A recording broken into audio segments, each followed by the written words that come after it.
Irmãos, graça e paz. Graças a Deus encontrei meus óculos. Tinha deixado ao lado da cama. Ontem tinha que ler muitos versos e deixei os óculos. Que coisa. Vamos orar.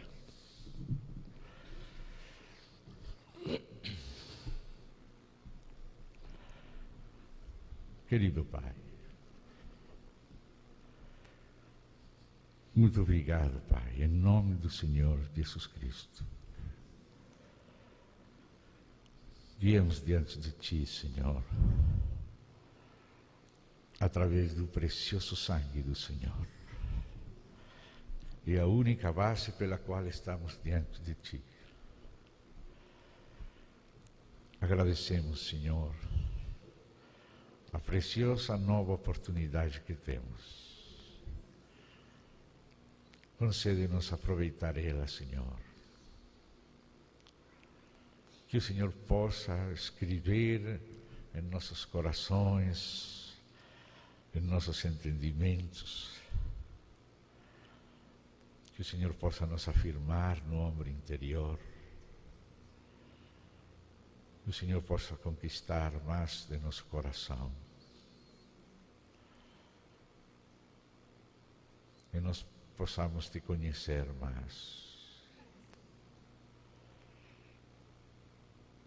Entregamos a Ti, qualquer que seja a nossa condição humana, Senhor. Nas Tuas mãos. Concede-nos a graça de nos someter a Ti o mais integramente que nos seja possível, Senhor. Enciende nossos espíritos, Senhor, para que nós possamos estar na Tua presença em espírito e em verdade, Te servir em espírito. Concede-nos tocar-Te com nosso espírito e toca-nos também, Senhor. Concede-nos esta imensa bênção. Não queremos, Senhor, estar somente no mundo exterior, enganados pelas aparências. Senhor, abre nossos corações a Ti, atrai-nos a Ti, concede-nos a Tua graça e perdoa todos os nossos pecados, todas nossas necessidades, Senhor. Cubre-nos com Teu sangue e com Teu Espírito. Reviste-nos de Ti. Fortalece-nos e fala-nos. Ajuda-nos para seguir-Te na leitura da Tua Palavra.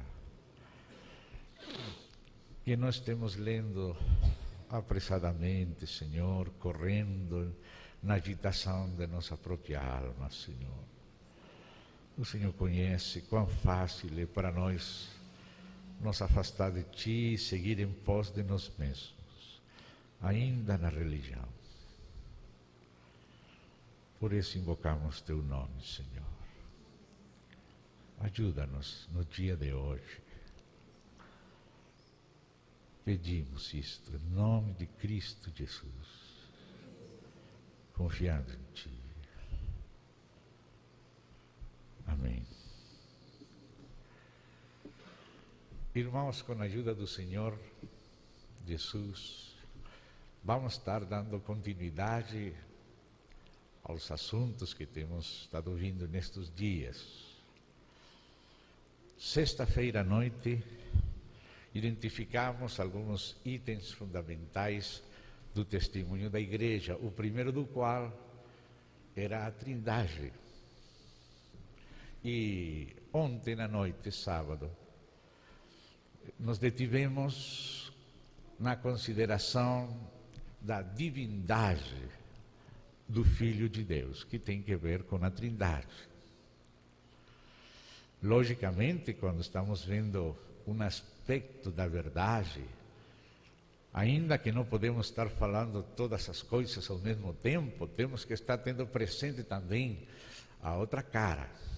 Por isso eu gostei muito quando Lúcio, depois que falei da divindade do Filho, ele passou e lembrou a humanidade.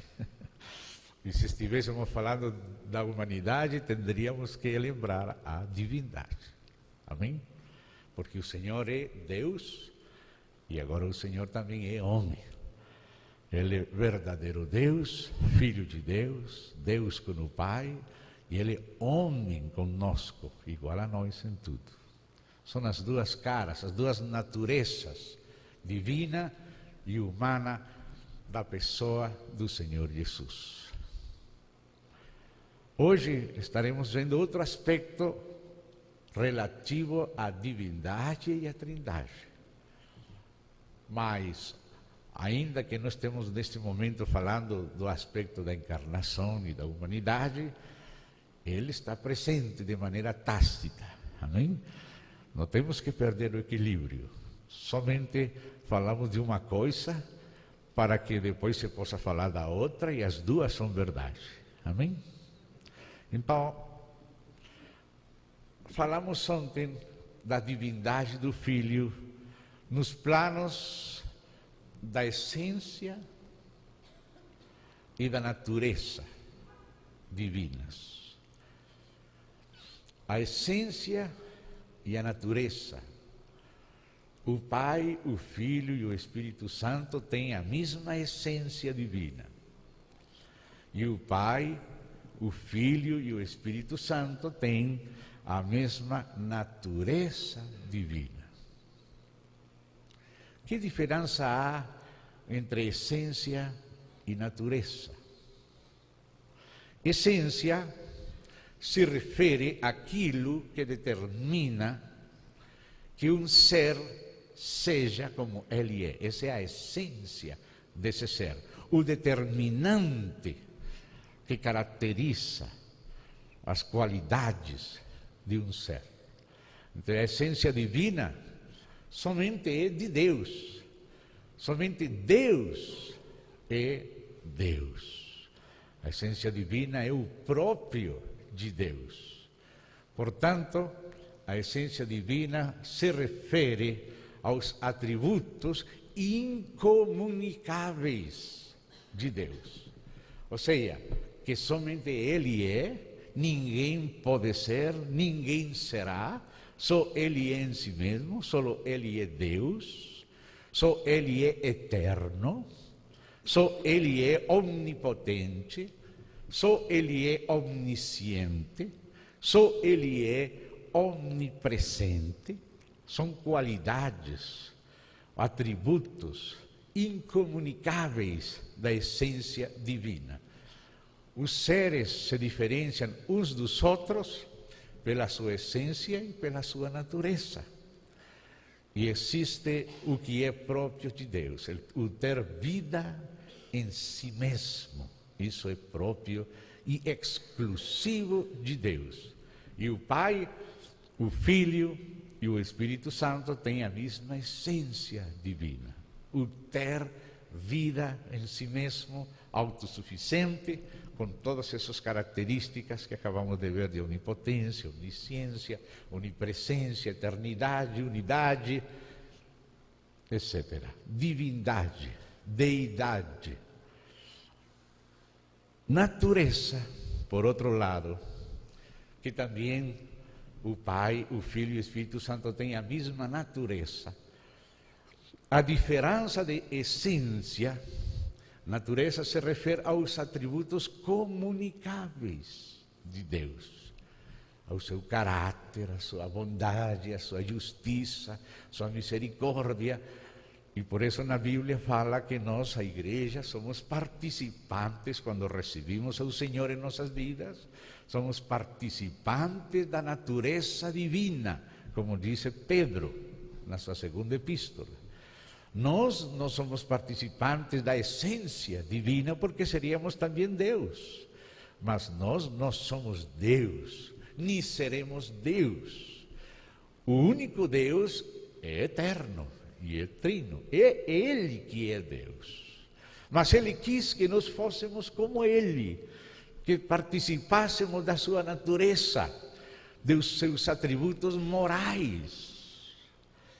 E isso sim é comunicável, isso que Ele quis, que nós também fôssemos como Ele é, e Ele nos deu a sua vida, para que pela sua vida nós fôssemos semelhantes a seu Filho e vivêssemos por Ele, sendo como Ele, enquanto a natureza se refere. Então, quando falamos da divindade do Filho, estávamos falando da sua essência divina e da sua natureza divina. Agora estaremos considerando um outro aspecto, a pessoa. Já não vamos falar da essência, que é a mesma, nem da natureza, que é a mesma, mas da pessoa do Filho de Deus, que é outra pessoa, distinta do Pai. Não distinta em essência, nem distinta em natureza, porque o Pai e o Filho e o Espírito Santo têm e são a mesma essência e a mesma natureza, mas são três pessoas distintas. Cada uma dessas pessoas tem algo distintivo que a outra pessoa não tem, mas não se refere à essência. O Pai, invisível, é ingênito, ninguém gerou Ele. Isso é o que distingue a pessoa do Pai. A pessoa do Pai tem a mesma essência divina e natureza divina que o Filho. Só que a essência e a natureza, o ser divino no Pai, subsiste de maneira que Ele é ingênito e dele é que procede o Filho, a maneira de geração eterna. Vamos entrar aos pouquinhos aqui. E o Espírito que provém do Pai e do Filho. Mas do Filho temos que dizer o que a palavra diz. Ele é o unigênito do Pai. Você não pode falar que o Pai é unigênito. Aquele que é unigênito é o Filho. O Pai é ingênito. É Ele que gerou na eternidade, vamos nos deter nisso agora, a seu Filho. Fez ao Filho participante da vida de si mesmo que o Pai tem. Quando Jesus falou, como o Pai tem vida em si mesmo, também tem dado ao Filho o ter vida em si mesmo. A vida em si mesmo tem que ver com a essência divina, que inclui a natureza divina. E o Pai tem vida em si mesmo. E o Filho tem vida em si mesmo porque o Pai lhe deu. Qual é a diferença entre o Pai e o Filho? Não é diferença de essência, não é diferença de natureza, porque a vida em si mesmo que tem o Pai deu também ao Filho. Mas então, onde que está a distinção? Que o Pai tem vida em si mesmo, sem ter sido dada por ninguém. E o Filho tem vida em si mesmo, dada pelo Pai. O Pai deu ao Filho o ter vida em si mesmo, por isso o Filho é Filho. E é Filho unigênito.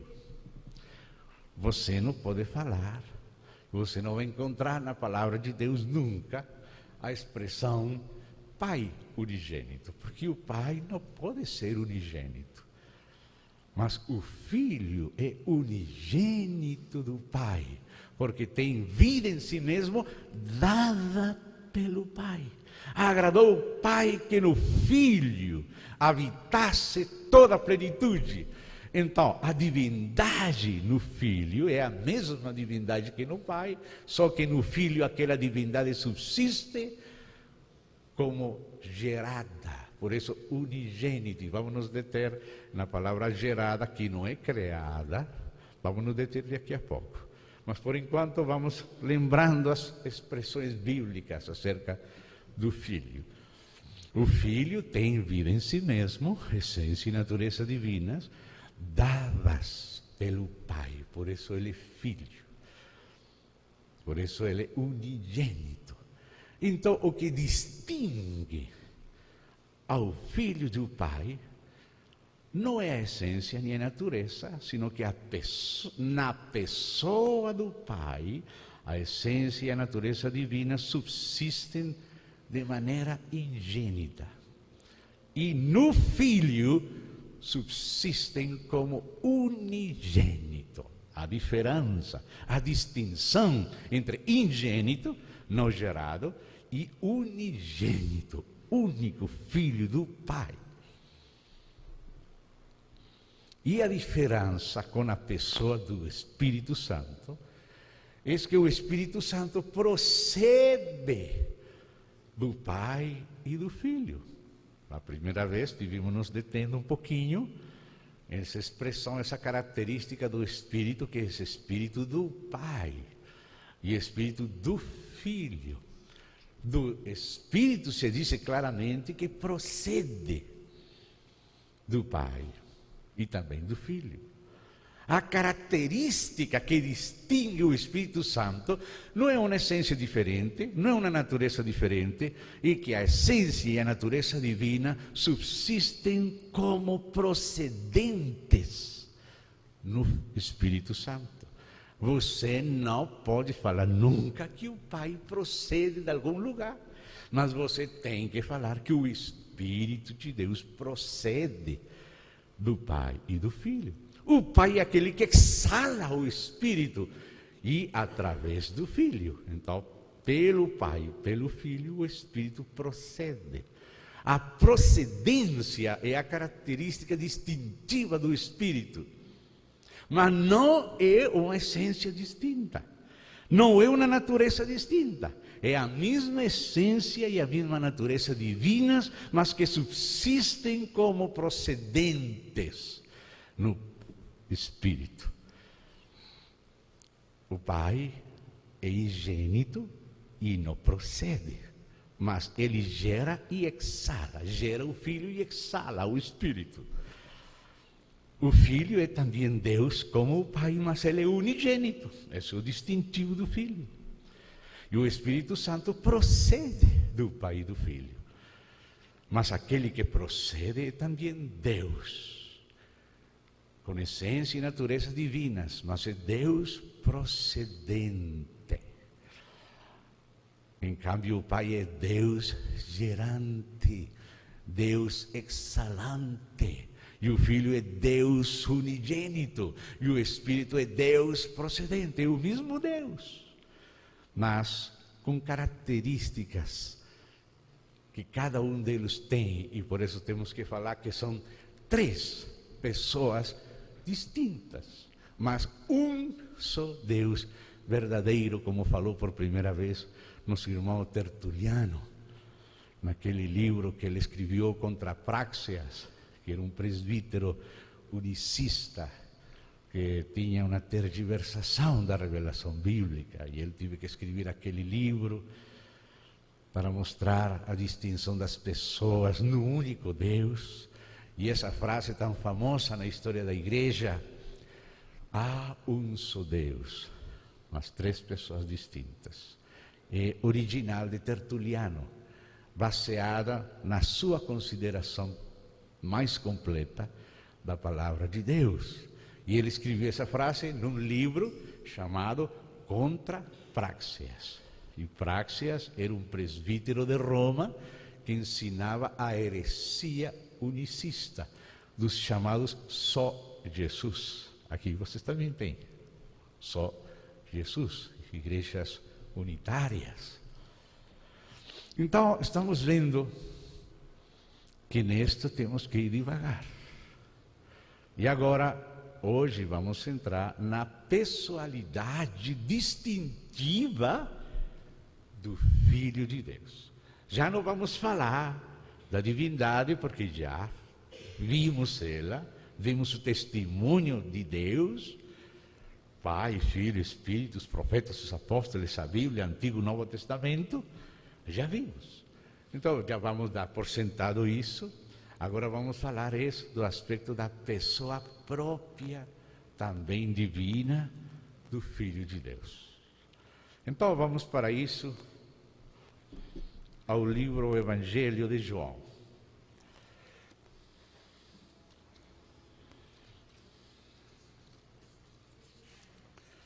João capítulo 1. Já fizemos menção aqui. Mas vamos nos deter um pouquinho. João capítulo 1, verso 1 e seguintes. João capítulo 1, versos 1 e seguintes. No princípio era o Verbo. E o Verbo, diz esta tradução, estava, ou era, pode também se traduzir, do grego, com Deus. E o Verbo era Deus. Ele estava no princípio com Deus. Todas as coisas foram feitas por intermédio dele. E sem ele, nada do que foi feito se fez. A vida estava nele, e a vida era a luz dos homens. Depois, o aspecto da encarnação, que temos presente, ainda que não vamos falar dela, é o verso 14. E o Verbo se fez carne. A humanidade do Verbo é inquestionável, mas o tema de hoje é a pessoalidade distintiva, divina do Verbo de Deus na Trindade. Então vamos ver vários aspectos que aparecem aqui nestes primeiros versos. Aparece a pré-existência do Verbo. Diz, no princípio era, não que no princípio começou. Se o princípio aqui, quando o princípio das coisas criadas e do tempo começou, já o Verbo já era. Ou seja, que ele era antes do princípio. Por isso é que ele mesmo é o princípio de todas as coisas. Mas ele não tem princípio. Ele é o princípio de tudo, mas ele já era desde a eternidade no princípio. Porque se não fosse desde a eternidade, então não era no princípio, sino que começou a ser no princípio. Mas ele era no princípio. Portanto, o Verbo era persistente, anterior a todas as coisas que existem. Segundo disse, o Verbo era com ou estava com Deus. Aqui já o apóstolo João começa a usar a espada e derrubar as cabeças das heresias pela esquerda e pela direita. Há uma heresia que nega a distinção de pessoas, que é a heresia unicista, que fala que Deus é somente uma pessoa. E então está negando o Filho, porque diz que só existe o Pai. E que o Filho é o mesmo Pai. Então, está negando o Filho. Aquele que nega o Filho é anticristo. Então, aqui ele derruba a cabeça daquela serpente e fala, o Verbo estava ou era com Deus. Coexistência do Verbo com o Pai na eternidade. O Verbo era ou estava com Deus. E logo fala, e o Verbo era Deus. O Verbo não era outro Deus. O Verbo é tão divino como o Pai. É um só Deus com o Pai, mas é a pessoa do Verbo que está com a pessoa do Pai num único Deus. Aqui ele agora corta a cabeça daquela doutrina arriana que nega a divindade do Filho. Os arrianos são aqueles que negam que o Verbo seja Deus. Eles querem dizer que ele é só uma criatura, quizá a primeira das criaturas, mas não Deus. Isso ensinou Arrio, baseado nos ensinos do seu mestre Luciano de Antioquia, que pela sua vez teve outro mestre chamado Pablo de Samosata, que foi seguidor dos ebionitas. Os ebionitas, como Artemas, como Símaco, ensinavam que Jesus não era Deus, era uma grande, quizá a maior das criaturas. Eles ensinavam aquilo. Houve um sapateiro que se fez teólogo, chamado Teodoto, que foi o primeiro a ensinar que o Filho não era Deus.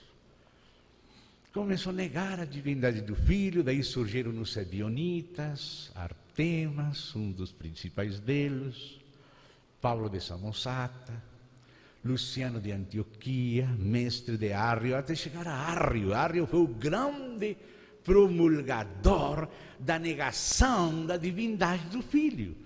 Os continuadores daquela heresia, hoje em dia, são os chamados testemunhas de Jeová. O ensino deles, negando a Trindade e negando a divindade do Filho de Deus, é exatamente a doutrina herética de Arrio. Mas o apóstolo João já conhecia essas serpentes. E ele, desde o começo, usou a espada dele, a palavra de Deus, e tirou a cabeça daqueles que negam a pessoalidade própria do Filho junto com o Pai, e ao mesmo tempo cortou a cabeça daqueles que negam a divindade do Filho. Só Jesus, os unitários, confessam a divindade do Filho, mas não distinguem na sua pessoa da pessoa do Pai. Verdadeiramente só confessam a divindade do Pai, e para ele só há a pessoa do Pai, não há Filho. Mas a grandeza de nosso Deus Pai e a essência eterna do seu amor é que o Pai tem com ele o Filho. Nada faz sem o Filho, e tudo faz com o Filho, no Filho e para o Filho. Então João começa falando, no princípio era o Verbo. Sim, que fosse o Pai, não tem problemas. Como começa o Antigo Testamento?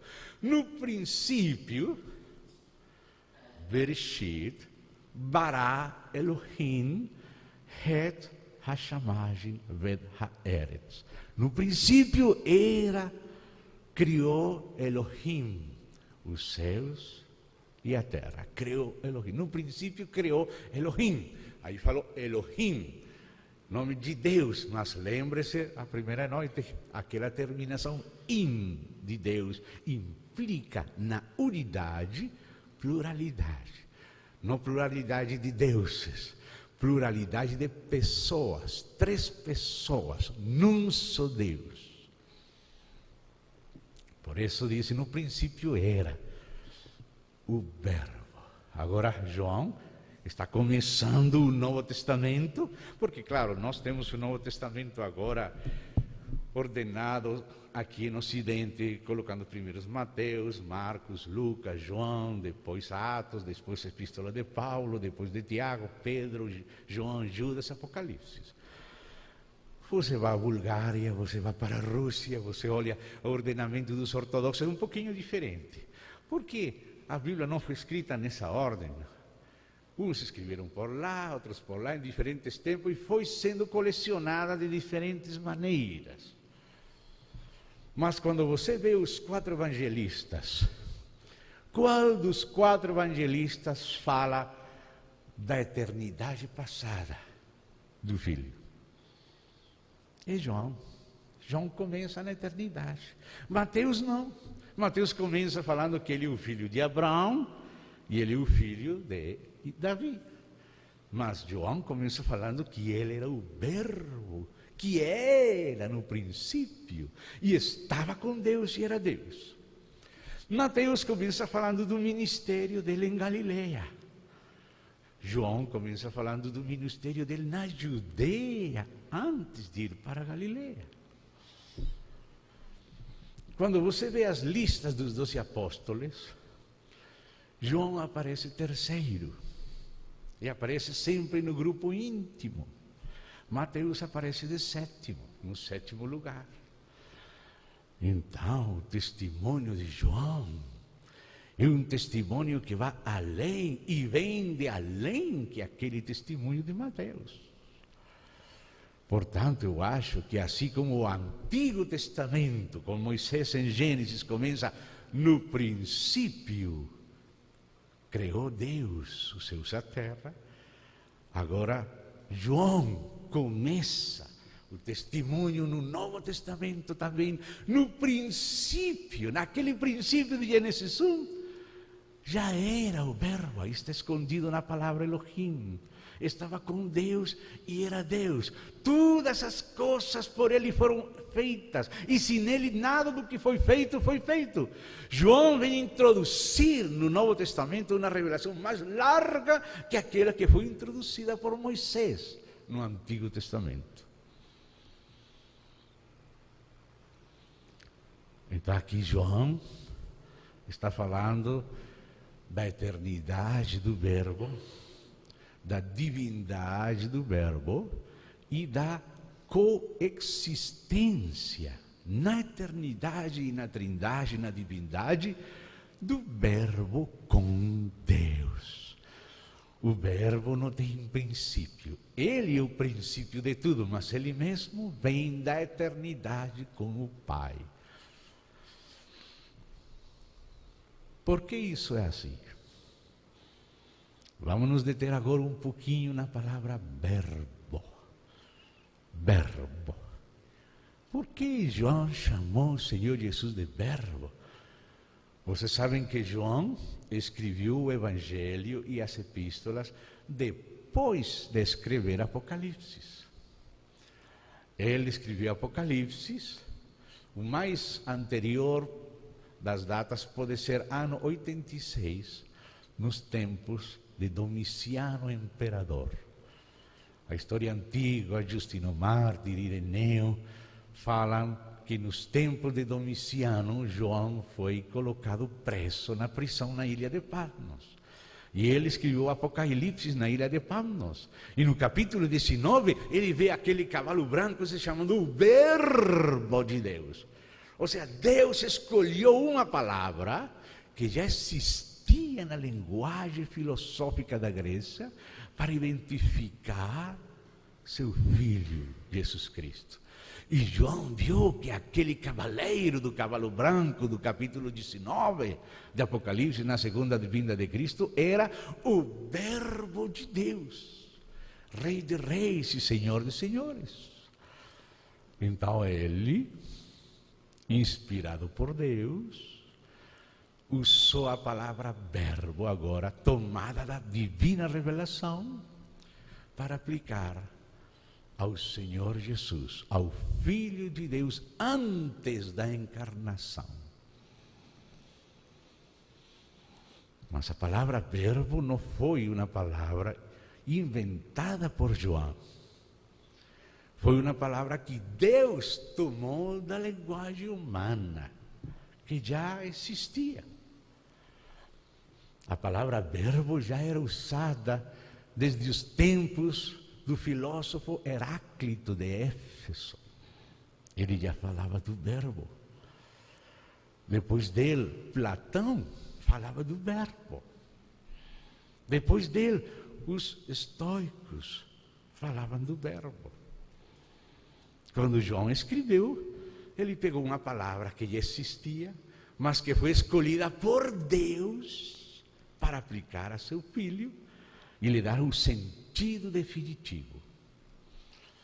E a palavra verbo é uma palavra muito rica, é uma palavra muito significativa, e precisamos nos deter no sentido da palavra verbo, no sentido mais completo possível, para compreender que Deus está revelando acerca do seu Filho Jesus Cristo, nosso Senhor. Então a palavra verbo implica várias coisas. A tradução mais comum é traduzir verbo, que no grego é logos, por palavra. Então a palavra tem sido uma tradução muito válida da palavra logos, que é traduzida verbo. Só que temos que ter em conta o seguinte: a palavra, antes de ser palavra, é um conceito. É um conceito expressado através da palavra. E não é uma palavra, sino a palavra que expressa o conceito do próprio Deus. Porque cada palavra com minúscula expressa um conceito acerca de qualquer coisa. Você diz a palavra, vamos usar a mesma de ontem.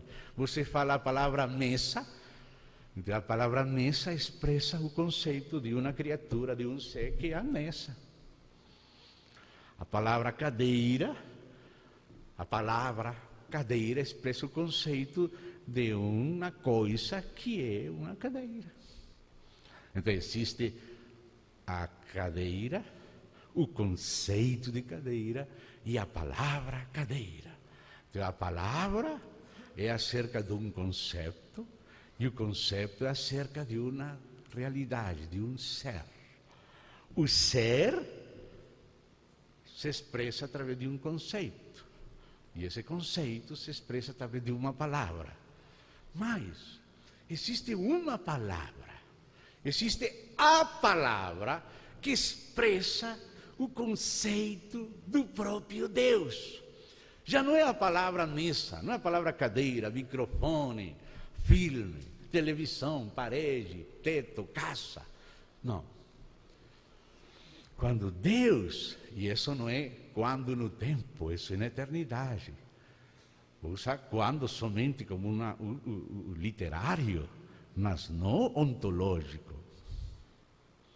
Quando Deus se conhece, e isso é desde a eternidade, escuta aqui, quando Deus se conhece, Ele gera uma imagem de si que é igual a si, mas não é gerada no tempo, porque Deus não começa a se conhecer. No processo intrínseco, interno do autoconhecimento eterno de Deus, na eternidade Deus gerou, por isso fala unigênito, de si mesmo uma imagem que é igual a Deus, porque Deus se conhece a si mesmo. E Deus conhece todas as coisas desde a eternidade. Portanto, Deus tem um conceito acerca de si mesmo. E a imagem que Deus tem de si mesmo é igual a si mesmo. Nós não, nós somos imperfeitos. Nós olhamos para nós, eu sou o rei da Inglaterra, ou sou um pobre miserável. Nos conceitos sube, desce, muda, porque somos imperfeitos. Mas no caso de Deus, não. Deus se conhece a si mesmo à perfeição. E a imagem que Ele tem de si mesmo é igual a si mesmo. E nessa imagem na qual Ele se reconhece, por ela Ele se expressa perfeitamente. Então, o verbo de Deus é a palavra que expressa perfeita e completamente a plenitude do atributo divino. O que Deus é, conhecido por Deus e expressado por Deus, é o verbo de Deus que estava com o Pai, igual a Ele, mas não um Deus diferente, mas a imagem. O Pai não é a imagem. Vamos dar um exemplo aqui. Vamos falar do Lúcio, mas cada um de nós pode colocar seu próprio nome, só para entender. Lúcio, às vezes, pode pensar em Lúcio. Dice, bom, eu sou um odontólogo, eu sou crente, eu moro em Santo Antônio do Monte, eu gostaria de estar com Cristo quando Ele venha. Bom, ele pode pensar em si mesmo. Eu sou assim. Cada um de nós pode falar, eu sou assim. Podemos falar a verdade, podemos estar enganados, podemos não estar enganados, mas podemos enganar, enfim. Então existe Lúcio que pensa e fala de Lúcio. Então existe o Lúcio que pensa em Lúcio e existe o Lúcio pensado por Lúcio. São dois Lúcios, mas são o mesmo Lúcio. Só que um é o Lúcio que pensa em Lúcio e o outro é o Lúcio pensado por Lúcio. São dois Lúcios, mas é um só Lúcio. No caso de Lúcio, meu caso, nosso caso, nós podemos ter erros acerca de nós mesmos, nós podemos ter uma imagem inexata de nós mesmos, mas no caso de Deus não. A imagem na qual Deus se reconhece é exatamente igual a Ele, e por ela Ele se expressa. Então, a imagem de Deus é o conceito que Deus tem de si e pelo qual Ele se revela. A palavra, o verbo de Deus é a revelação perfeita do ser de Deus. Então, a imagem que Deus tem de si é igual a si. Por isso, o verbo é igual ao Pai, mas não é o Pai. É Deus com o Pai. Mas o Pai é aquele que gera, mas não no tempo, porque eternamente Ele se conhece. Mas o Filho é unigênito do Pai, porque Ele é a imagem do Deus invisível, na qual Deus se reconhece e pela qual Deus se revela. Aquele que me vê a mim, vê meu Pai, disse o Senhor Jesus. Então a palavra verbo não é qualquer palavra, não é uma palavra acerca de qualquer coisa, não.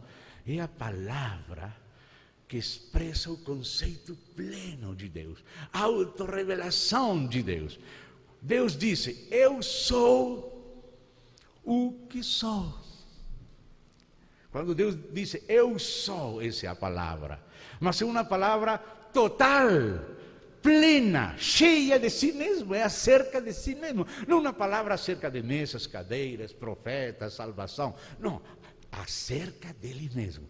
Eu sou. Esse é o verbo. O que sou. O que sou. Ele primeiro é, então se conhece e então se declara. Então quando ele disse eu sou, esse é o verbo de Deus. Por isso, quando Moisés se encontrou na sarça com Deus, a Escritura disse que era o anjo de Javé. Não um anjo criado, porque a palavra anjo não se refere à natureza, sino à função. E o verbo é a expressão do Pai. Ele sai do Pai para revelar o Pai. Ninguém pode conhecer o Pai senão através do verbo, do Filho. Então, por isso, aquele anjo de Javé, o mensageiro do Pai, que é o Filho, uma teofania, antes da encarnação, ele falou para Moisés, eu sou o Deus dos teus pais, o Deus de Abraão, de Isaac e de Jacó. Vai, diz, Deus nos visitou. Mas perguntou Moisés, e qual é o nome do Senhor? O que eu vou falar? Qual dos deuses que está? Não, eu sou o que sou.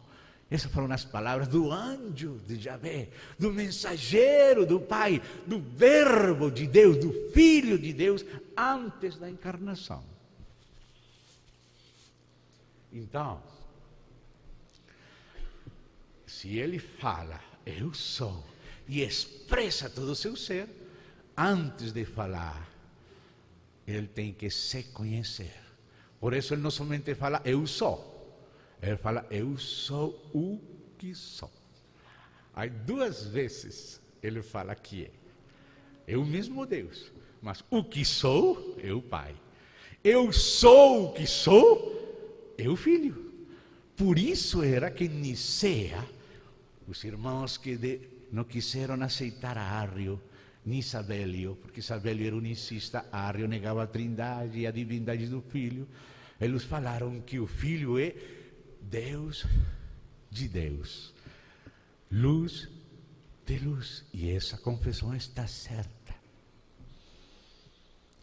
O Filho de Deus veio nos dar a conhecer o Pai, o verdadeiro. E estamos no verdadeiro, no seu Filho Jesus Cristo. Este é o verdadeiro Deus e a vida eterna, falava João, pelo Espírito. Ou seja, aqui o verbo de Deus implica a palavra. Mas não qualquer palavra. É a palavra pela qual Deus se revela a si mesmo. É a palavra de Deus que expressa a Deus, que expressa o autoconhecimento de Deus. Deus, quando se conhece e sempre se conheceu, no seu autoconhecimento, Ele gerou na eternidade, sem princípio, sem tempo, uma imagem de si mesmo, na qual Ele se reconhece que é exatamente igual a Ele, sua exata representação, na qual Ele se reconhece e pela qual Ele se revela e diz: eu sou o que sou. Isso quer dizer verbo. Verbo é palavra, mas não qualquer palavra, a palavra do próprio Deus. E não acerca de qualquer coisa, acerca da sua própria plenitude, da sua própria identidade, do seu próprio caráter, sua realidade. Um ser que se conhece e se expressa. Mas como falávamos do Lúcio, o Lúcio que pensa em Lúcio é uma analogia do Pai. E o Lúcio pensado por Lúcio é uma analogia do Filho, do Verbo. São dois Lúcios? Não. E sim. É o mesmo Lúcio, mas um é o Lúcio que pensa e outro é o Lúcio pensado. Mas o Lúcio pensado é igual ao Lúcio que pensa. Os dois são o mesmo Lúcio, mas um se distingue do outro, que um é aquele que pensa, o outro é aquele pensado. Um é aquele que ama, o outro é aquele amado. E outro é aquele amor, que é o Espírito. Então a palavra verbo é uma palavra que implica conceito, implica sabedoria. Sabedoria acerca de si mesmo, sabedoria divina, sabedoria acerca de tudo. Então, agora estamos ligando a palavra verbo com a palavra sabedoria. Em Provérbios, a sabedoria personificada de Deus fala. Quando você faz o seguimento do que é a própria sabedoria divina, que é Cristo, segundo 1 Coríntios 1:24, o que ela fala de si mesmo e o que João disse dela, o que Colossenses disse dela, o que o Novo Testamento disse dela e o que ela disse de si mesmo quando fala em Provérbios. Então vamos ler Provérbios, capítulo 8, com muito cuidado.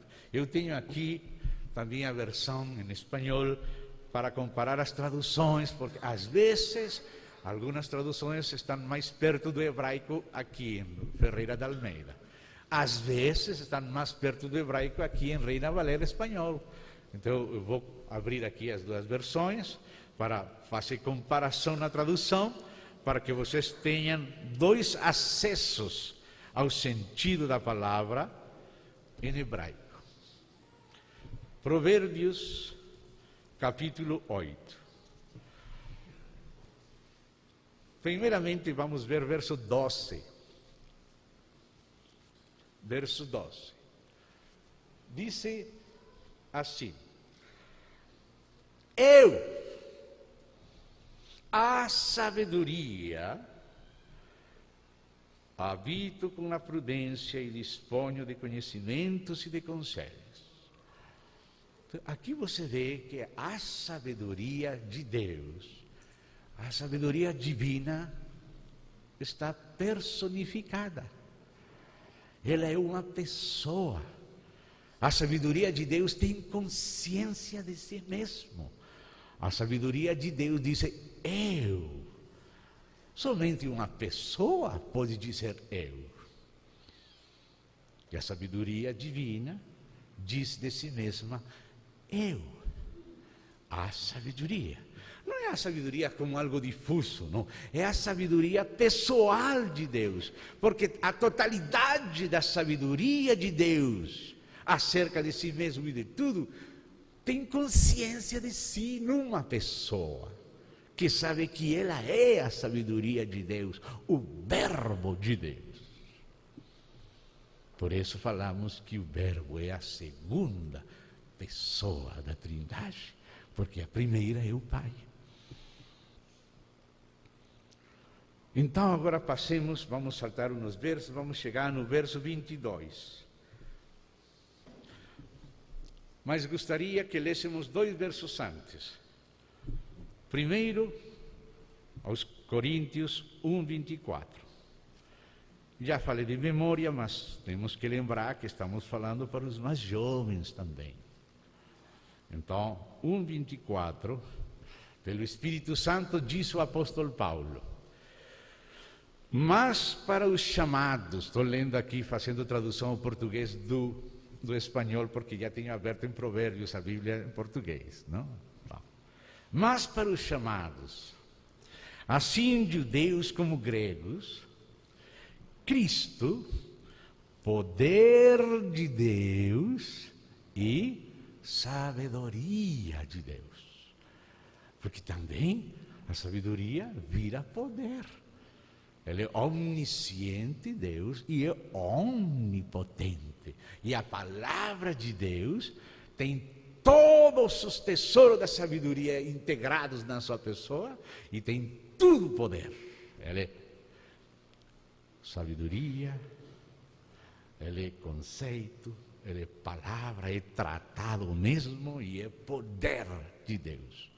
O Logos era chamado pelos gregos, os filósofos gregos, os estoicos, eles falavam do Logos como a razão que ordenava todo o universo.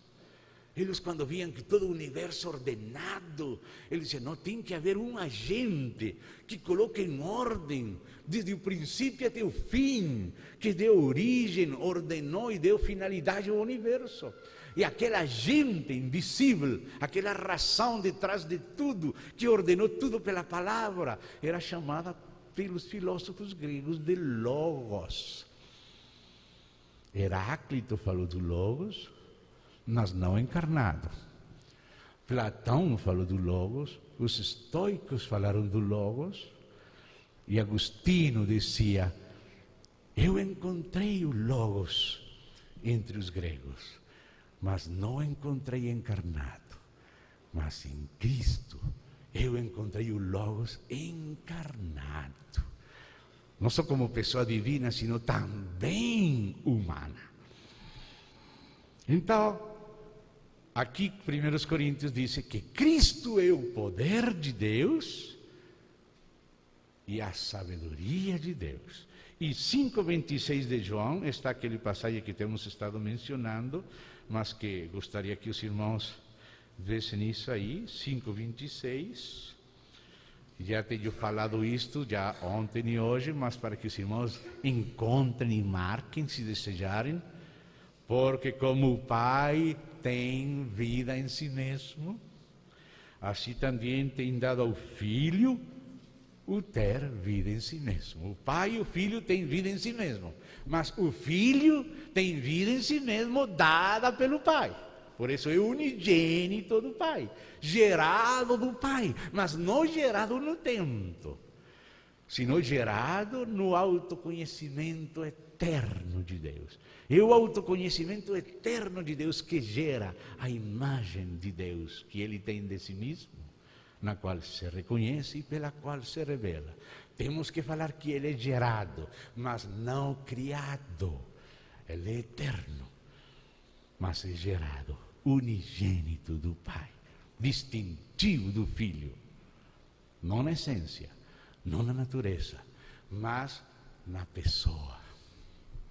Então vamos aqui de novo, Provérbios capítulo 8, vamos agora ao verso 22. Já vimos que no verso 12, a própria sabedoria de Deus aparece personificada, falando eu, a sabedoria. Esse eu é a pessoa da sabedoria, que é o Verbo. Verso 22. Escute como fala a sabedoria. Javé, aqui diz o Senhor, no hebraico é o tetragramon, as 4 letras do nome sagrado de Deus, o nome pessoal, eu sou o que sou. Javé me possuía no início da sua obra. No princípio era o Verbo. O Pai possuía a sabedoria acerca dele e acerca de tudo. No início, no princípio da obra dele. Quando Deus começou a crer, já Deus estava com sua sabedoria. Antes de suas obras mais antigas. Por isso diz Colossenses que o Filho era antes de todas as coisas. Desde a eternidade fui estabelecida. A sabedoria, que é o Verbo de Deus, foi estabelecida por Deus desde a eternidade. Desde o princípio, antes do começo da terra. Antes de haver abismos, diz esta tradução minha, eu nasci. Mas aqui diz, eu fui gerada. Daí vem a palavra unigênito. Antes de haver abismos, esses abismos são aqueles que aparecem lá em Gênesis 2. E antes de criar tudo, é Gênesis 1:1, Gênesis 1:1 e 1:2. E antes de tudo, a sabedoria que uma pessoa diz, eu nasci, diz aqui. Mas a palavra nasci, a tradução nasci não é tão exata. A tradução exata é fui gerada. Porque a palavra nasci é como se tivesse começo. Mas a palavra gerada, quando você compreende o autoconhecer-se de Deus, na eternidade, Deus, ao auto se conhecer, gera a sua sabedoria. Mas não gera ela no tempo, porque Deus não começou algum dia, Ele não se conhecia e depois começou a se conhecer, não. Ele sempre se conheceu a si mesmo. Portanto, a sabedoria que Ele gera ao auto se conhecer é tão eterna como Ele é eterno. Se a sabedoria de Deus, na qual Ele se autoconhece e se reconhece e conhece tudo, se não fosse eterna com Ele, então teríamos que dizer que num tempo Deus não era Deus, que Deus não se conhecia, que Ele não era onisciente. Mas nós temos que confessar que Deus é eterno, é imutável, e Ele sempre se tem conhecido e tem conhecido tudo. Deus sempre foi onipotente, Deus sempre foi onisciente, Deus sempre foi onipresente. Portanto, a sabedoria que Ele gera ao auto se conhecer não é gerada no tempo, é gerada no próprio Deus. Por isso o Filho é unigênito, mas não é criado. E a palavra que aqui diz a Escritura não é nascido, que antes não era, sino é gerado no sentido ontológico do autoconhecer-se eterno de Deus. O Filho de Deus é unigênito e ao mesmo tempo é eterno. É eterno porque Ele não começou. E por que Ele não começou? Porque Deus nunca começou a se conhecer. Ele sempre se conheceu. Portanto, a trindade de Deus é eterna. O Pai, o Filho e o Espírito são eternos. Agora nós estamos, por enquanto, falando do Espírito, só do Filho. Mas você está entendendo que o Filho pode ser unigênito e ao mesmo tempo ser eterno? Ele falou, antes que Abraão fosse, eu sou. Ele é o eterno. O Filho de Deus, o Verbo de Deus, era no princípio. Antes das mais antigas obras de Deus, ele já era. A sabedoria já estava com Javé. Então, por favor, essa tradução que aí diz nasci, você tem que colocar uma tradução mais exata. Fui gerada, fui engendrada, diz aqui esta tradução. E por isso é que às vezes, quando você ia na missa católica, o sacerdote dizia, gerado, mas não criado.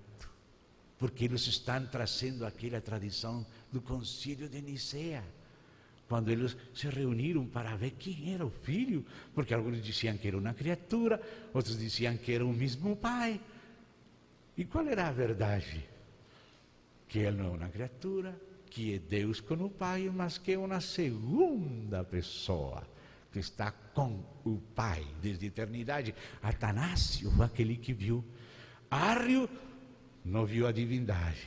Sabélio não viu a distinção de pessoas, mas Atanásio viu a divindade e a distinção de pessoas. Amados, temos que confessar nossa herança em Atanásio.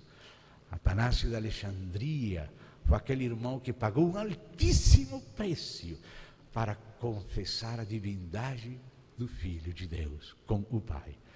Irmão, 5 vezes ele foi exiliado, foi perseguido pelos imperadores romanos, tive que se esconder no deserto, e lá no deserto teve que escrever e enviar ocultamente cartas às igrejas, porque o império fechou contra a divindade do Filho de Deus. E um irmão escondido no deserto, perseguido, expulsado, mantive a confissão original dos apóstolos, que limos ontem. O Filho também é Deus, como falava João, Pedro, Paulo, Tomé, os apóstolos, os profetas. O diabo sempre quis pisotear a confissão da divindade do Verbo, do Filho de Deus. E temos que agradecer irmãos que deram na sua vida por esta confissão, e um deles foi Atanásio de Alexandria. E no Ocidente, outro irmão foi Hilário de Poitiers. Se escreve Poitiers, não se pronuncia Poitiers. Hilário de Poitiers, 2 gigantes do testemunho da divindade do Filho, da trindade de Deus. Vamos continuar então lendo aqui Provérbios 8. Agora vamos chegar, estamos no verso 24.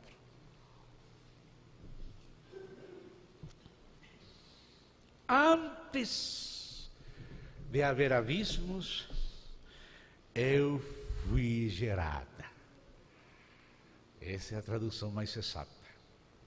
Mas, como temos estado ouvindo, não gerada no tempo, mas gerada no autoconhecimento eterno de Deus. Por isso o Filho é unigênito do Pai, mas é Deus com o Pai, pré-existente e coexistente com o Pai. Antes, verso 25, antes que os montes fossem firmados, antes de haver outeiros, eu fui gerada. De novo, essa é a tradução mais exata. Ainda ele não tinha feito a terra, nem as amplidões, nem sequer o princípio do pó do mundo. Quando ele preparava os céus, aí estava eu. Ele é a pessoa do Pai, eu é a pessoa do Filho. a sabedoria de Deus que acompanhava Deus, que era o arquiteto contratado por Deus. O filho foi o arquiteto que o pai contratou para fazer suas obras. O pai, que é amor, nada quis fazer sem o filho. Ele não quis fazer nada sem o filho. O pai tudo quis fazer com o filho, no filho, pelo filho, para o filho. Esse é nosso Deus e Pai. Por isso falávamos que isto não é só teologia, isto vai virar muito prático na família e na sociedade. Mas por enquanto temos que observar o que Deus fala de si mesmo. Depois vem muitas consequências para a vida da igreja. Nós estamos aí, verso 27 de Provérbios 8. Quando ele, seu pai, preparava os seus, aí estava eu, ou seja, a sabedoria de Deus. Por isso diz, no princípio era o verbo, e o verbo era com Deus, e o verbo era Deus. Todas as coisas por intermédio dele foram feitas, e sem ele, nada do que foi feito, foi feito. Você vê João falando do mesmo jeito que Salomão, do mesmo jeito que Paulo em Colossenses. É o Espírito que fala assim. O Espírito que veio glorificar o Filho e nos mostrar quem é o Filho. Então continua aí. Quando traçava o horizonte sobre a face do abismo, quando firmava as nuvens de cima, quando estabelecia as fontes do abismo, quando fixava o mar o seu termo, para que as águas não traspassassem os seus limites, quando compunha os fundamentos da terra, então eu estava com ele e era seu arquiteto. Aleluia. Este é o arquiteto de Deus. Quando um homem quer construir uma casa para a sua família, ele contrata um arquiteto. Mas o arquiteto não vai fazer as coisas sozinho, ele tem que conversar com o dono da casa. E o dono da casa tem que conversar com a esposa. E se já tem filho, vão conversar com os filhos. Como é que nós queremos a casa? E conversa com o arquiteto. E o arquiteto ensina tudo segundo o pai. E o pai tem em conta a esposa tem em conta os filhos. E aquela casa expressa o amor. E aquele arquiteto interpreta o coração do pai. E o pai interpreta o coração da esposa e dos filhos. É uma figura preciosa. Nós temos que aprender de nosso pai. Especialmente nós os maridos que temos esposa e que temos filhos, não podemos ser ditadores. Se o próprio pai não é ditador, o próprio pai consulta, sem precisar consultar, consulta com seu filho. É o filho seu arquiteto. Quando está ele fazendo tudo, eu estou com ele fazendo tudo. Ele está aí cuidando de tudo, o pai e o filho fazendo tudo juntos. No Espírito. E disso temos que aprender os pais, os maridos, os anciãos da igreja. Eles são os que governam a igreja. A eles foi delegado o governo e supervisão. Mas eles não ignoram a igreja. Eles escutam a igreja. Eles expressam a vontade perfeita de Deus num acordo, numa aliança. A nova aliança de Deus, que é Pai, Filho e Espírito, com a igreja, com os anciãos. Tudo expressando a própria Trindade através da igreja. Isto é muito prático. Assim é que é Deus. Esse é o caráter de Deus. Ele poderia dizer, eu tenho dinheiro, só vou decidir o que faço com o meu dinheiro. Mas ele não faz assim. Você que gostaria? Não, mas vamos gastar. Não, não é muito. Compra mesmo, filha, compra. Esse é o pai. Não é egoísta. Ele tem em conta aos outros. O pai teve sempre em conta o filho. O amor do pai é o filho. O pai nada quer fazer sem o filho. Tudo faz com o filho, no filho, pelo filho e para o filho. E o filho também não quer fazer nada sozinho. Ele quer fazer tudo com o Pai, desde o Pai, pelo Pai e para o Pai. Isso é a Trindade. Esse é o amor eterno compartido, que é Espírito do Pai e do Filho, que agora está na igreja, para que nós conheçamos a Deus. E no Espírito expressemos a Trindade na igreja. A Trindade é prática, como tu, ó Pai, em mim, e eu em ti, que eles sejam um em nós. Então, sigue falando aqui, verso 30. Então, quando ele fazia tudo, eu estava com ele. No princípio era o Verbo, e o Verbo era com Deus. Eu estava com ele. E era o seu arquiteto. Dia após dia, era as suas delícias. O deleite eterno do Pai é o Filho. Ainda quando se encarnou, tive que falar pelo menos 2 vezes, dar testemunho do seu Filho. Este é o meu Filho amado, no qual eu tenho contentamento. Mas desde a eternidade, o Filho é as delícias do Pai. O Pai se delicia em fazer tudo com o Filho, porque seu Filho é como Ele mesmo é. Os dois são um só Deus, ainda que 3 pessoas. Então sigue falando aí. Agora não estamos falando do Espírito Santo, não temos tempo para falar tudo o tempo. Não estamos falando da humanidade, estamos falando um aspecto da Trindade só. Mas temos em conta, aquilo também tem tela que cortar. Mas por enquanto vamos por partes. Verso 30. Folgando. Ou seja, eu estava com ele, era seu arquiteto, dia após dia era suas delícias, folgando perante ele em todo o tempo, regozijando-me no seu mundo habitável e achando as minhas delícias com os filhos dos homens. A glória que me diste, eu di a eles. O Pai se regozija nele e ele se regozija na criação que eles dois fizeram. O que vamos fazer agora, filho? Já fizemos muita coisa, mas vamos fazer, vamos correr um risco grande. Não sabemos do que vai acontecer. Conhecemos o diabo e os pecadores que vão vir, mas no final haverá uma esposa. Vamos fazer, façamos o homem a nossa imagem, conforme nossa semelhança, aleluia. E porque as delícias dele é com os filhos dos homens. Dentre eles é que vem a igreja.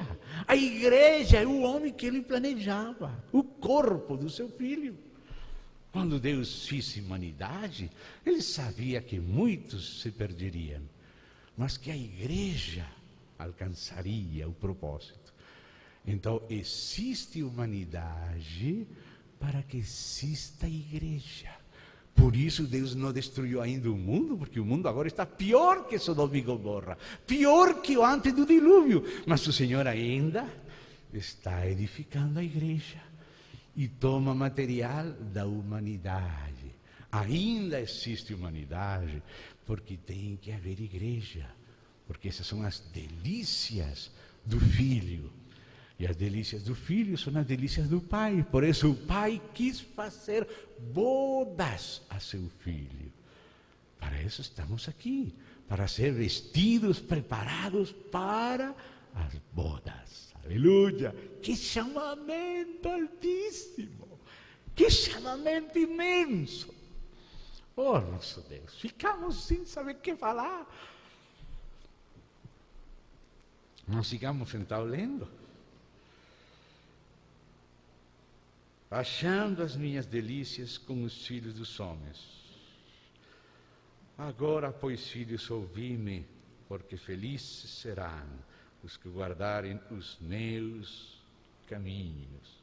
Ouvi o ensino, sede sábios, e não o rejeiteis. Feliz o homem que me dá ouvidos, velando dia a dia as minhas portas.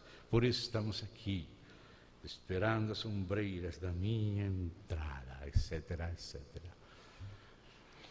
Então, amados, aqui estamos vendo a pessoa do Filho, coexistente com o Pai. Ontem vimos a divindade do Filho, mas hoje temos que ver, e estamos vendo, a pessoa do Filho com o Pai. Agora vocês lembram naquela passagem de João capítulo 17, onde o Filho fala assim: Pai, glorifica-me tu com aquela glória que eu tive contigo antes que o mundo fosse. Olha essas palavras do Filho. Aqui com essas palavras, o próprio Filho está derrubando também a cabeça daquela serpente unicista, aquela serpente antitrinitária. Porque eles falam que filho é somente aquele homem, que o pai, a pessoa do pai entrou num corpo de homem e isso que é filho. Mas estamos vendo que o filho era antes da encarnação, a sabedoria. Que o pai fez tudo com o filho. Que o filho era o arquiteto do pai e criador juntamente com o pai. E a pessoa do filho já existia antes da criação e esteve na criação. E aquela pessoa foi a que se fez homem na encarnação. Mas essa pessoa não começou na Virgem Maria. Essa pessoa já era com o Pai antes da fundação do mundo. Pai, me glorifica com aquela glória que eu tive contigo antes que o mundo fosse. Esse, a pessoa do Filho. Eu tive contigo aquela glória antes que o mundo fosse. Antes que o mundo fosse, o Filho tinha com o Pai a glória. E isso que o Filho está orando ao Pai: Pai, me glorifica com aquela glória que eu tive contigo antes que o mundo fosse. Então o Filho vem da eternidade com o Pai. No princípio já era o Verbo. E o Verbo era com Deus. E o Verbo era Deus. E, portanto, continua sendo Deus. Porque Deus não pode deixar de ser Deus. Ele é a mesma pessoa. Ele se humilhou, ele se esvaziou, mas ele é a mesma pessoa. Por isso podia falar: eu sou. Antes que Abraão fosse, eu sou. Ele podia falar assim, mas ele se esvaziou, agiu como homem, se reteve na condição humana, dependeu do Pai, se humilhou até a morte. Isso é a grandeza daquele que, sendo em forma de Deus, não estimou ser igual a Deus, para o qual se aferrasse, sino que se despoliou de ser igual a Deus. Tomou forma de servo, não tinha forma, tomou. Ele era servido, mas tomou forma de servo. Se humilhou, se fez homem, espírito humano, alma humana, corpo humano, provas humanas. E agora como homem, mas sendo a mesma pessoa divina, mas agora também humana, do Filho de Deus, que é o Filho do homem. Duas naturezas na mesma pessoa. Agora diz: Pai, glorifica-me tu a teu lado, com aquela glória que eu tive contigo, antes que o mundo fosse. Antes que o mundo fosse, eu tive a glória contigo, o Verbo com o Pai. Por isso, o apóstolo João disse que aquele que nega o Filho é mentiroso. Que é negar o Filho? Negar o Filho é falar que somente existe o Pai. Os unitários, os só Jesus, falam que só existe a pessoa do Pai, que a pessoa do Pai entrou num corpo e que isso é o que se chama de Filho, e que depois deixou esse corpo e virou Espírito e não há diferença de pessoas. Nós temos visto que o Pai é ingênito e o Filho é unigênito, e estava com o Pai antes da encarnação, ainda antes da criação, e estava com o Pai na criação. E o Espírito procede do Pai e do Filho. O Pai não procede. Nisso se diferencia o Espírito do Pai. Não na divindade, não na essência, não na natureza, mas que a essência e a natureza e o ser divino subsistem no Espírito procedente. Mas o mesmo Deus subsiste no Pai, ingênito e exalante. O Espírito é exalado, o Pai é exalante. O Pai é gerador, por isso é Pai. O Filho é unigênito. Mas o Pai, o Filho e o Espírito são o mesmo Deus, o mesmo ser divino, a mesma essência divina, a mesma natureza divina, mas que subsiste de três maneiras diferentes. E a subsistência da paternidade é a pessoa do Pai. A subsistência da filiação na divindade é a pessoa do Filho. E a subsistência da procedência do entregar-se do Pai pelo Filho às suas criaturas e para agir o agente de Deus é o Espírito. O Espírito é o amor do Pai e do Filho. O Pai é aquele que ama, o Filho é aquele amado que também ama, e o Espírito é o amor compartido pelos dois, a plenitude, a divindade plena. Por isso ele também é Deus. E por isso o Espírito Santo também é pessoa. E por isso o Espírito Santo fala como pessoa. Afastai-me. Esse me é a pessoa do Espírito. A Barnabé e a Saulo para a obra que eu os tenho chamado. Por isso ele como pessoa se contrista. E por isso blasfemar o Espírito é muito sério. Porque o Espírito provém do Pai. Isso disse o Filho. Mas também provém do Filho. Porque ele vem em nome do Filho. Ele vem para pegar todas as coisas que são do Filho. Tudo que é do Pai, o Pai deu ao Filho. E o Filho deu a nós. Tudo através do Espírito. Então o Pai, o Filho, o Espírito vêm a nós a morar conosco. Meu Pai e eu viremos e faremos morada com Ele. Quando? Quando vem o Espírito. Quando o Espírito vem, o Espírito traz tudo que é do Filho. E quando o Filho vem, o Espírito traz tudo que é do Pai. Deus estava em Cristo, reconciliando o mundo. E Ele falou, eu não vou deixar órfãos vocês. Eu virei de novo. Mas em Deus é o Espírito. O Espírito vem em nome do Filho, trazendo tudo que é do Filho. E o Filho vem trazendo tudo que é do Pai. Trazendo para quem, amados? Para quem? Onde quer morar para sempre Deus? Amados, Deus sempre morou em si mesmo. Mas Ele é amor. Ele fez o céu e fez a terra. Nós queremos ir para o céu, mas Deus quer vir para a terra. Nós gostaríamos já de deixar este mundo e vamos para o céu, mas Deus fica na terra. Você vai orar assim: Pai nosso que está no céu, santificado seja teu nome. Nos leva para o céu, porque aqui da terra está tudo ruim. Eu mudei o Pai Nosso, mudei, não? Venha teu reino. Faça-se a tua vontade aqui na terra, como se faz no céu. O que Deus quer está na terra. Deus é um Pai que quer estar cheiamente rodeado de filhos e filhas. Ele chegou lá no monte, lá naquele monte Sinaí, olhou para lá, todo mundo ficou tremendo, trovões, relâmpagos. E Deus lá no monte começou a falar, todo mundo tremendo. Mas Moisés, desce lá e fala que eles vão fazer um santuário para mim. Vão fazer um santuário. E eu não quero ficar aqui no monte. Eu quero morar lá no meio de vocês. Vocês vão ser meus filhos, minhas filhas.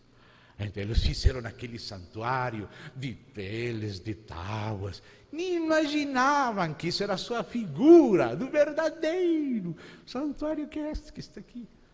Não é este, não. Nem este. Mas este aqui. Aí onde o Deus Trino, Santíssimo, Glorioso, quer morar. Por isso o Pai cedeu o Filho. E o Pai e o Filho cederam na igreja pelo Espírito. Este é o lugar do meu repouso para sempre, disse Deus. Só quando fiz o homem, ele descansou, repousou. E agora, Salmo 132, ele diz que ela, representada em Sião, é o lugar do seu repouso. É onde Deus quer morar. Nós morar nele como se fôssemos, não que somos, nós somos, mas como se fôssemos parte da Trindade, nós morando nele, e ele em nós, porque ele nos amou a nós como amou seu Filho. Por isso ele nos deu seu Filho, para o Filho se colocar dentro de nós, nos introduzir no Pai. Oh, amado, isto é muito grande, muito grande. A hora chegou, são exatamente 11 em ponto. Vamos parar aqui. Vamos orar.